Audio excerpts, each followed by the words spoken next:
Hi, I'm Father Jim Forson, and I'd like to share with you some reflections on the Gospel of the second Sunday in Ordinary Time. Let me ask you a question. Do you see yourself as being a stingy person? Somebody who's cheap or chintzy or miserly? I imagine the answer is no. Nobody sees themselves that way. Every now and then, any of us can be kind of stingy about something, but as a rule, as my person, no. Who of us would ever say that we're stingy? But when we think of stingy, we usually think in monetary terms, about like stingy with money. And people could say, well, I'm not stingy, I'm frugal. And, okay, that's fine. Or I'm careful with my money, A-okay. But there's lots of ways of being stingy. There's a song called Life According to Rachel, written by Madison Cunningham. And it's written about her grandmother who had died, and how the granddaughter sees herself as not having loved nearly enough her grandmother during her life, and saying how she would be off flying here or there or having drinks in a bar with some friends, and could picture her grandmother back home looking out the picture window at the cars going by, hoping that one of those cars would be her granddaughter coming to visit with her. And then finally hearing from the nurse that before she died, she was waiting for the granddaughter to come so that she could say goodbye. And she concludes the song by singing, "It's not if, darling, it's when. It's not if we die, it's when we die." And that song is filled with such remorse. Remorse that she was not more present to her grandmother, more loving to her grandmother, more compassionate to her. I wonder, how do you get past that feeling? How do you forgive yourself for that, for being stingy with your love? That would be a very, very hard thing to do. Well, one thing you can certainly say about Jesus, he was not stingy when it came to loving his people. And we even see it in today's gospel, the story of the wedding feast of Cana, where he changes the water into wine. He didn't just change water into wine. Those 6 stone jars that were used for ceremonial washings that he told the waiters to fill to the brim, that was a total of about 120 to 180 gallons of wine. He didn't just turn water into wine, he turned 180 gallons of water into wine, which meant there was more wine than that wedding feast could possibly have used. And as there was no way of preserving the wine through refrigeration, the wedding party would have had to given away bottles of wine at the end of the wedding. They would have had to give it to the neighbors in the town. Everybody would have had some wine. Jesus, when he gave out of the abundance. And he spent his life doing that. When he healed leper, it wasn't just one leper, it was 10.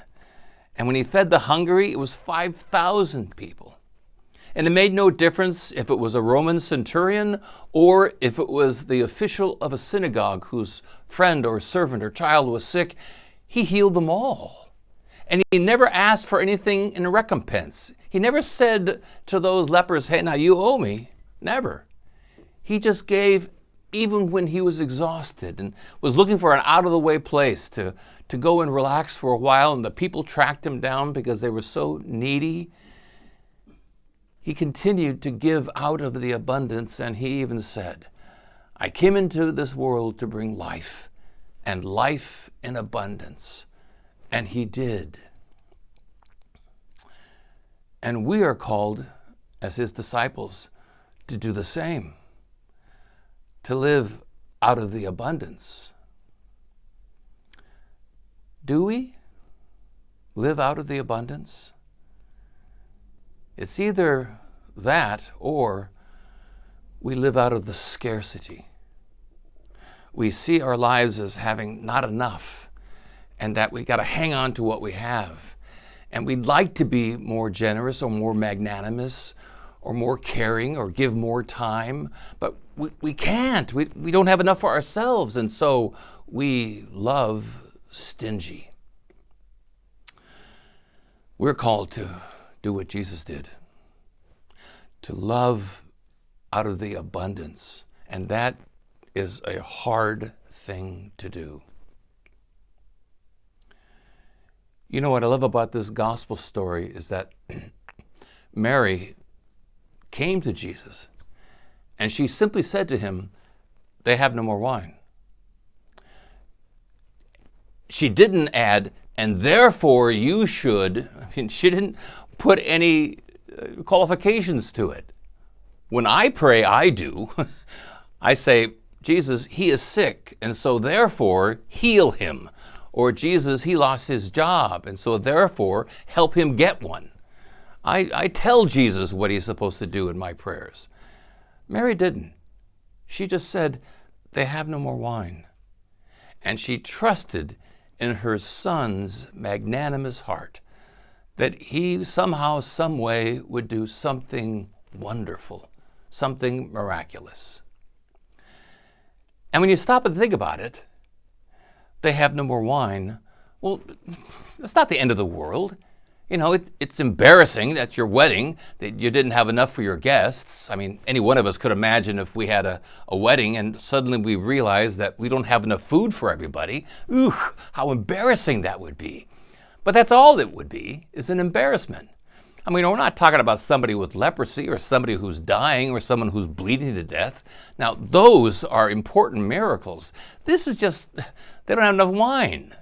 And we can understand Jesus' response to Mary when he says, basically, "What is this to me? I did not come into the world. My hour has not yet come. I didn't come here to take care of the wine shortage problem." But when you give out of the abundance, you do so in ways great and small, even if it's just to save a family from embarrassment. And we are called to do the same, to give out of the abundance. Think of it this way.